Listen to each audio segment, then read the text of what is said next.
Sangka dyan ang linis, di ba? Ito yung nalinis na natin, ito yung hindi pa. Mga ka-sister, panglinis ng sapatos. Ayon sa aking mga napanood, na review nito, ang galing. Ang bilis makalinis ng sapatos. So tara, let's go. Samahan nyo ako at lilinisan ko yung mga nanggigitata kong sapatos, especially yung mga kulay puti. Kasama na niyan ang extra brush with basahan na pamunas after mong linisan. Ito yung mga sapatos na lilinisan natin. Guys, may nakita kong sobrang duming tsinelas kong puti. Tingnan nyo naman kung gaano siya kadumi, di ba? Kasi ginagamit ko talaga to everyday. So, i-try natin to dito. Kung tatalab ba at lilinis itong tsinelas natin. So, gaganon.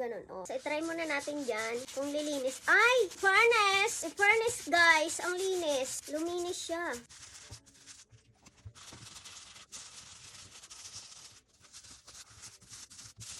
Gamitin natin tong kanyang basahan na Prenubide. In fairness! Eto siya. Try pa natin. Linisan natin lahat.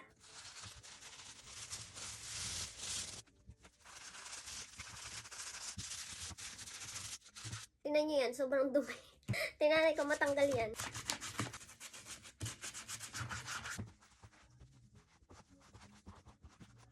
Okay, diba? Ibig sabihin, ito ay sobrang effective niya talaga mga ka-sister. I love it. Kung gusto nyo rin ng maging malinis ang inyong sapatos at madaling gamitin, get yours now. Link down below.